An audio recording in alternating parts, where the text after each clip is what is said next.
Tá na hora das leituras do mês do Gibizinho!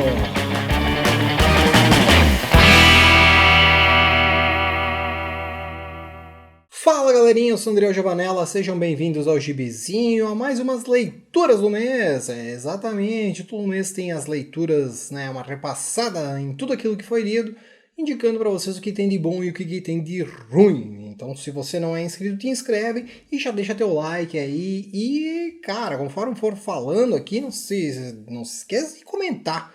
Comente aí se você leu, se você gostou, se você não gostou, se você discorda e por quê. Então vamos começando com Marvel, vamos começar com Ilha Venom. Isso aí, o arco que acabou de acabar, que eu não sei se acabou, mas enfim, que é do grandioso Donny Cates com arte do magnífico Mark Bagley. O Ed Brock recebe um convite para participar dos Vingadores, mas antes ele decide que tem que se livrar do Carnificina de vez. Vocês sabem que ele estava com uma treta ali com o Carnificina anteriormente e ele resolve então dar cabo para aquilo que sobrou do vilão. E o Carnificina tá na mente dele, ele absorveu o Carnificina e ele resolve que tem que dar um jeito nele. E para isso ele vai lá para uma ilha que ele já tinha ido anteriormente e vai, dar um jeito de se livrar daquele restolho que ficou ali do Cletus junto ao simbionte do Venom. Então, nessa ilha tem esse embate entre o Carnificina e o Venom, e em paralelo a isso tem o Dylan, o filho do Ed, e tá descobrindo seus poderes aí, tá, enfim, tendo um contato também com o Carnificina, com o Venom lá na ilha, mesmo ele não estando na ilha. Eu sou fã do Mark Bagley, eu gosto muito da arte dele, e é um dos caras que é muito anos 90, e aqui ele tá ainda mantendo o seu ritmo, mantendo a sua pegada, muito boa a arte, eu gosto bastante. O roteiro, ele não tem nada de espetacular, mas ele é legalzinho, não é nada demais. Então pra mim é um outro arco bacana do Venom. Agora ele tá entre arcos, o Venom, ele tá cada vez fazendo um arco gigantesco aí, daqui a pouco vai vir o Rei de Preto, que não vou chamar de Rei das Trevas, sei lá qual é o nome que a Panini está adotando, porque não faz muito sentido, mas enfim, isso é um papo para mais adiante. Mas, enfim, é mais um arco legalzinho, que podia ter sido melhor, que o Donny Cates ele não tá tão bom assim quanto que ele já esteve antes, mas ainda assim é legal. Vingadores, na 31 e 32, que saiu no 22 e na 23 da Panini. É escrito pelo Jason Aaron, com arte do Ed McGuinness e grande elenco, porque tem uns caras perdidos aí no meio. O Tony Stark tá preso no passado, porque ele entrou lá numa caverna, lá muito louca, e ele tá conhecendo os Vingadores da Idade da Pedra, lá, e por fim confrontando o Mephisto, que propõe um tratado com ele aí, Sabe como é que é o Mephisto? Ele gosta de fazer tratados, fazer contratos e etc. Ele não aceita, o Tony não gosta, não quer fazer isso e por fim ele dá uma sorte de acabar voltando para os dias atuais e ele é encontrado pelo T'Challa. Enquanto isso, o grupo dos inimigos dos Vingadores, mais especificamente o grupo do Namor, o grupo dos russos, o grupo dos vampiros e até o Esquadrão Supremo, todos estão em vias de se unirem contra os Vingadores. Influenciados por quem? Por Mephisto. Então o Mephisto começa a dar as caras aqui. Aparentemente lá para diante ele vai voltar e vai fazer um arco só dele, confrontando os Vingadores. A história do passado, essa aí do Tony Stark, ela é desenhada por uma galera, tem vários desenhistas aí, mas eu não curti muito. Em geral eu achei ela meio ruinzinha a arte. Já a edição do McGuinness é o McGuinness sendo McGuinness, massa velho, acredito que ele já esteve pior, tá legalzinho. Apesar dos massa-veísmos exagerados, essas coisas aí que o Jason Aaron tá botando bastante nos Vingadores, eu acredito que aqui tem uma certa construção de história, que ele tá mostrando mesmo que tem algo para falar, diferente de algumas outras edições aí dos outros arcos. É bacana, Eu li essas duas edições específicas porque depois vem a Era de Khonshu, que é um arco separado, então resolvi tratar elas aqui antes de pegar o tal do arco do Cavaleiro da Lua, aí, que vai estar ele brigando contra os Vingadores. Seguindo, Thor, o Rei Devorador, também escrito pelo Donny Cates, com arte do Nick Klein. Depois da Guerra dos Reinos, né, ou seja, depois do Jason Aaron, o Thor virou rei e foi parar nas mãos do Donny Cates. Então ele está lá em Asgard, de boa, de repente, vem, cai lá do nada, do espaço, vem o Galactus, cai no meio da praça e ele diz, preciso da tua ajuda. Enfim, Galactus e Thor se unem para ir atrás das esferas do dragão, não, digo atrás de uns planetas que tem uma energia para deixar o Galactus mais poderoso para enfrentar uma ameaça gigantesca que está vindo por aí. Essa ameaça se chama Inverno Sombrio, e o que ele faz? Acaba com a vida no universo. Para quem não conhece a história do Galactus, ele viveu num universo, antes dele virar Galactus, ele era só um carinha normal, o Galã, que vivia nesse universo. O universo acabou por causa deste inverno sombrio. E o Galactus conseguiu fugir para o nosso universo e agora ele percebeu que o inverno sombrio está de volta atrás do universo, atrás do Galactus em si. Os dois se unem, vão para essa luta aí contra o tal do inverno sombrio. E no meio disso dá algumas tretas aí, porque tem gente que não gosta dessa união do Galactus com o Thor. O pessoal confronta o Thor, né, como o Bill Railbat vai lá e diz assim, não, isso aí tá rateando e tal, daí eles brigam entre eles. Enfim, os outros caras ali também de Asgard não gostam disso. Cara, é uma treta bem interessante, e a batalha também contra esse inverno sombrio também, que é fica meio aquela pira de Game of Thrones, o inverno está chegando. E daí eles lutam contra este ser, enfim, um negócio bem legal. A arte desse Nick Klein, eu não me lembrava dela, não me lembro de ter visto alguma coisa antes, mas o cara desenha muito bem. A arte dele é um espetáculo, cara. Gostei muito dos desenhos dele aqui. E o roteiro do Donny Cates é muito bom. Todas as coisas que ele pega, assim, ele começa muito bem, só que daí, que nem no Venom, ele deu uma decaída violenta. Acho que quando que ele faz coisas menores, ele faz arcos melhores também. E espero que no Thor ele não se perca com o tempo, né? Mas aqui ele começou muito bem, é muito bacana. Então, como eu falei, eu espero que ele mantenha esse ritmo até o final da sua passagem no personagem, que é um personagem que eu gosto bastante. X-Men do 5 ao 11, né? Que é os primeiros arcos das equipes dos X-Men do Jonathan Hickman. Tem um vídeo dissecando isso aí, né? Um vídeo bem grande falando sobre todas essas séries aí. Em geral, são bacanas, né? Os arcos, tem alguns que são bem ruins, que eu não gostei, mas eu gostei bastante, principalmente de X-Men e X-Force, e Carrascos também tá bem legalzinho também.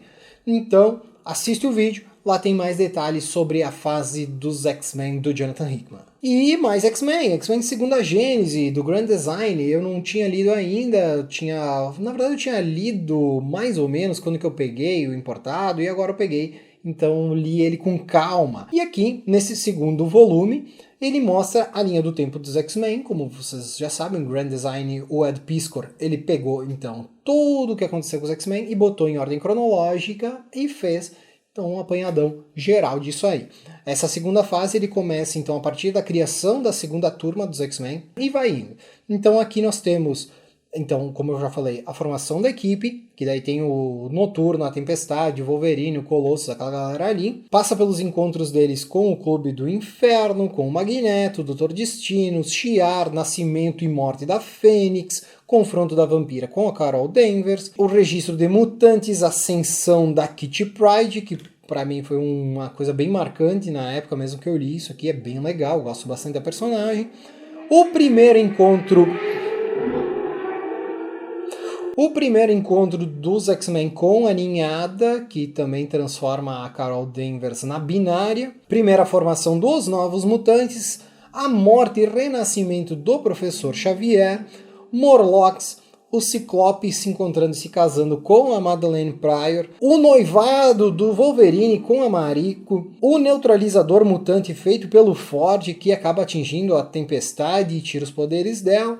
Então, basicamente, é isso aqui. As histórias aqui abordadas, então, se passam entre o Giant Size X-Men de maio de 75, a Uncanny X-Men 186 de outubro de 84. ou seja, praticamente uns 10 anos da linha do tempo dos X-Men. A arte do Piskor é bem divertida, eu gosto muito, ele tem um traço mais cartunesco, mas muito bem, assim, o estilo da arte todo, ele reflete muito essa década aí, e o trabalho do Piskor em botar tudo em ordem já é uma coisa espetacular. Então não tinha como não ser um desbunde. Tem mais uma edição para sair por aí, mas cara, é algo espetacular. Essa edição, principalmente da segunda Gênese, eu acho que é a fase mais interessante dos X-Men em si, e o Piskor segue mantendo a régua lá em cima. E agora vamos para DC, sim, Túmulo do Batman, escrito pelo Warren Ellis com arte do Brian Hitch. O Batman investiga um assassinato que coloca ele numa espiral de outros assassinatos e muita loucura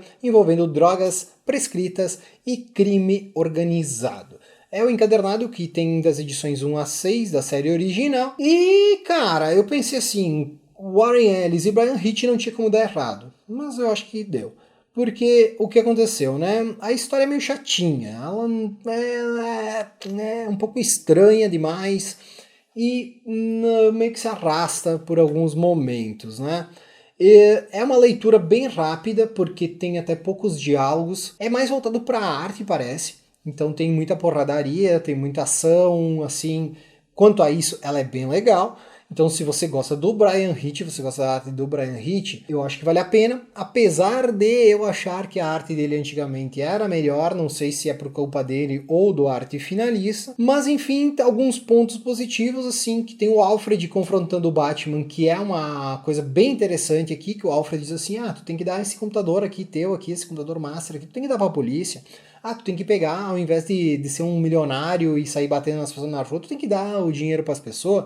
Enfim, é um confronto bem interessante, um Alfred bem comunistinha, bem legal ver esse embate de ideias aí, o Alfred cutucando o Batman e o Batman tentando se responder, mas não consegue, porque o Alfred tá com a razão. Essa é a parte boa. Mas enfim, eu acho que é passável, eu não gostei tanto, eu queria ter gostado mais, eu gosto bastante do Warren Ellis, gostei bastante do Brian Hitch em alguns outros trabalhos dele, aqui eu acho que ele deu uma caída mesmo, mas enfim, se você gosta do Batman, talvez seja legal. Se você gosta do Ellis, acho que não é uma coisa muito legal. Se você gosta do Brian Hitch, é uma coisa legal. Lanterna Verde 9, que é uma edição especial dos 80 anos do personagem. Temos diversas equipes criativas, com nomes como Geoff Johns, Mike Grell, Peter Tomasi, James Tynion. Cara, tem muita gente fazendo o roteiro e a arte. São 10 histórias, cada uma com um Lanterna Verde aí como enfoque principal da história. Temos os Lanternas Verdes, o Alan Scott, o Hal Jordan, Guy Gardner, John Stewart, o Kyle Rayner, Simon Bass, a Jessica Cruz e até o Kilowog. Cara, assim como toda antologia, eu acho que tem seus altos e baixos.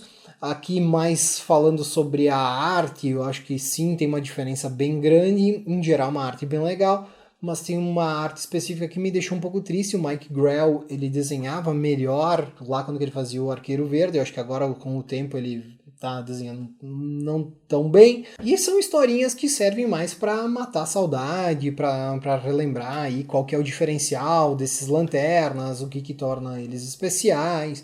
E tem uma história que para mim é a melhor desse encadernado aqui, que é a história que conta o encontro entre o Hal, o John, o Kyle e o Guy, que eles estão conversando sobre as histórias deles, né, trabalhando juntos, e principalmente do Guy. E tem, não vou dar spoiler, mas é bem emocionante, assim, a história, ela diretamente ou indiretamente, se você parar para pensar um pouquinho aquilo que eles estão falando aí, principalmente no final, que eles falam uma coisinha específica aí, mostra o quanto que o Guy é importante para as Lanternas Verdes como um todo. Em geral, dá para dizer que é uma edição bem bacana, tem algumas coisas que são melhores, outras piores, mas para quem curte o Lanterna, acredito que seja uma leitura bem interessante. E quem não gosta do Lanterna, acho que não vai aproveitar muita coisa daqui, acho que é uma coisa que não precisa pegar. Vigilante! Voltando lá para aquela linha da DC que eu tô pegando os antigos, peguei Vigilante, Dia dos Pais. Isso aqui é escrito pelo Alan Moore. É isso aí, tem o Vigilante escrito pelo Alan Moore, com arte do Jim Bacon.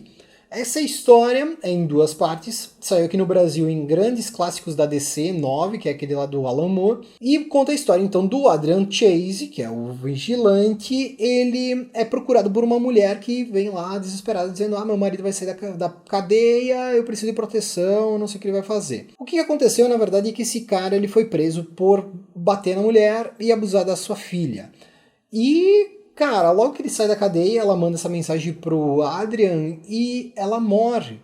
Então, aparentemente, foi o cara que fez isso. O Adrian vai atrás da criança aí, da menina, e ela, quando que viu a mãe morta em casa, fugiu e acabou sendo acolhida por 2 prostitutas aí que cuidam dela. E o Adrian acaba encontrando elas, acaba tentando defender a moça. Tem um embate com esse criminoso aí, né? Ele vai atrás da filha, ele acha ela, e o Adrian acaba então lutando com ele. Aí tem uma luta interessante aí, né? Uma briga entre os dois, porque o Adrian tá defendendo a criança lá, a menina, que não é uma menina, né, uma adolescente. E para mim o principal é que na segunda edição mostra uma carta desse pai para a filha, e daí, cara, tu vai vendo a história, tu vai lendo a carta, não dá para saber direito o que aconteceu. Eu acredito que dá para ter uma percepção diferente aí sobre o relacionamento entre o pai e a filha do que aquele que a mãe meio que expôs, né? Ela botou que houve um abuso e tal, e não dá para saber, assim, lendo a carta do pai, óbvio que pode ser, né? Só ali se fazendo de louco, mas a filha também meio que protege o pai, enfim. É uma questão meio complicada, meio difícil de se entender, de ter assim, dizer assim, não, o pai fez isso, não, sabe? A mulher botou ele na cadeia por outro motivo. Enfim, é muito interessante isso aqui, porque, principalmente, o Alan Moore, vocês sabem que ele é praticamente comunista, né? Ele é comunista. E o Vigilante, ele é praticamente um fascista. Ele vai lá e mata as pessoas, tipo justiceiro. Então, o Alan Moore escrevendo esse personagem é bem interessante, porque ele não dá razão para o personagem e ele expõe um lado do criminoso que talvez ele não seja tão bandido assim, vamos dizer assim, né? Então, cara, eu acho que esse confronto de ideias é bem interessante. Para mim é um desbunde, tá? Não, cara, óbvio, teve coisas melhores do Alan Moore, com certeza, mas acredito que é um capítulo interessante de se pegar. Caso você não leu ainda e você gosta do Alan Moore, vá atrás dessa história, 2 ediçõezinhas, Vigilante, Dia dos Pais. Bem interessante, curti muito. Tommy, do Junji Ito, uma moça fica enchendo o saco até que alguém vai lá e mata ela. Daí ela volta. Daí ela fica enchendo o saco até alguém ela matar ela, e isso se repete 44 vezes. Assim como o verso do Cão Arrependido. Já tem vídeo sobre isso aqui no canal, então vá lá, assista, vou deixar aqui nos cards. Pra mim é uma edição bacana. Já vi coisas melhores do Junji Ito, principalmente na arte, mas assiste o vídeo lá que você vai entender. Eu ainda recomendo a leitura de Tommy. Terror, Apocalipse Soon, que é daquelas coisas do Marvel Max que eu também estou trazendo aos poucos aqui. É escrito pelo David Lepman, com arte do Coy Thermal. O terror descobre uma galera produzindo uma arma biológica, mas na verdade a arma é um garoto que sai espalhando doença por aí. Pode ser aquele seu amigo que tem crise de galo, mas enfim. Mas descobre-se que esse garoto tem uma ligação com o terror aí no passado, porque eles já meio que trabalharam junto, meio que um confrontou o outro. Foi uma coisa meio estranha aí de se entender. E o garoto aqui na história, ele é o vetor ali, quem que transmitiu a peste negra. É interessante, assim, aqui dá um rolo meio tosco, né? Mas é interessante essa história sobre uma pandemia mundial, no momento que estamos vivendo uma pandemia mundial. Mas é um arco meio merda, ruim, tá? Não é legal, como eu já citei aqui anteriormente, o final do Marvel Max, ele não é tão interessante. Essa aqui também é outra que, assim, tem uma parte interessante que é aquilo que a gente tá vivendo hoje e tá sendo mostrado num quadrinho que é de muitos anos atrás. Mas em geral, assim, acho que é... E fechando as leituras do mês com Bowie, do Michael Redd e Steve Horton. Eu amo o traço do Al Redd e eu gosto bastante do David Bowie. Então eu pensei, não tem como ser ruim a união dos dois. E o pior é que tem. O que acontece aqui, na verdade, né? Essa HQ parece um monte de recorte de momentos específicos da vida do David Bowie. Então, não tem uma linha do tempo, não tem uma biografia bem escrita, assim, mostrando as coisas importantes real oficial. Porque, assim, tem coisinhas, né? São pontinhos da vida dele. Então mostra, por exemplo, o encontro dele com o Lou Reed, com o Mark Bolan, com o Iggy Pop. E, cara, perde muito tempo com isso e pouco com o David Bowie em si, eu achei. Ele fala bastante dessa treta com o Mark Bolan, só que daí do nada ele para de falar do Mark Bolan, que o Mark Bolan morreu aí, né, no meio disso aqui, mas ele praticamente não fala nada. Ele passa batido, assim, pela morte do Bolan. E fica falando sobre os projetos que ele fez aí, enfim, contando sobre a vida dele. E, cara, em geral não é sobre o David Bowie. Assim, eu acredito que ele vai numa crescente, até que ele começa a falar do Ziggy Stardust, mostra uma conversa entre o Ziggy e o Bowie, falando, você vai me criar e depois eu vou ter que morrer, blá blá blá, e daí no final mostra o Ziggy indo embora, e depois do Ziggy daí é uma passagem assim, ó, de umas 2, 3 páginas que não diz nada praticamente. Saio decepcionado, queria ver mais isso aqui, eu queria conhecer mais a história do David Bowie, não é um cara que eu conheça muito a fundo, apesar de eu gostar bastante, principalmente dessa parte do Ziggy Stardust, e um pouquinho daquilo que veio depois aí, mas assim, cara, eu acho que o problema aqui, na verdade, é o roteiro dessa história aqui, dessa edição, ela não tá bem desenvolvido. A arte é boa, claro, imagina, né, o Al Redd desenhando o Ziggy Stardust ali, as coisas do David Bowie, aquela loucura toda, é bem interessante, claro, mas o roteiro eu acho que ficou devendo, assim, passou algumas coisinhas da vida do Bowie e não falou sobre a vida dele em geral. E também, assim, quase não é da vida do Bowie, é praticamente a vida do Ziggy Stardust. Enfim, é passável. Eu acredito que se você gosta do Al Redd, vale a pena para ficar olhando a figurinha, como eu peguei e vou segurar porque eu gosto do Al Redd. Mas se você gosta do David Bowie, talvez tenha alguma coisa melhor aí, talvez tenha algum livro que conte melhor a história do grande cantor que hoje mora no céu. E esse mês aqui eu não consegui ler Dylan Dog, já é o segundo mês seguido que eu não peguei o Dylan Dog, não consegui nem ler o Criminal, que eu tava pegando aí as edições, mas enfim, galera, eu tô pegando alguns outros materiais específicos da Marvel que eu vou trazer em breve aí pra vocês, umas coisas diferentes, umas coisas um pouquinho antigas, e era isso. Então, por hoje é isso. E não esquece de deixar suas dicas de leitura e tudo mais, dizer o que você anda lendo aí, o que tá valendo a pena e o que você não recomenda para eu também poder passar longe. Era isso por hoje, um forte abraço e tchau!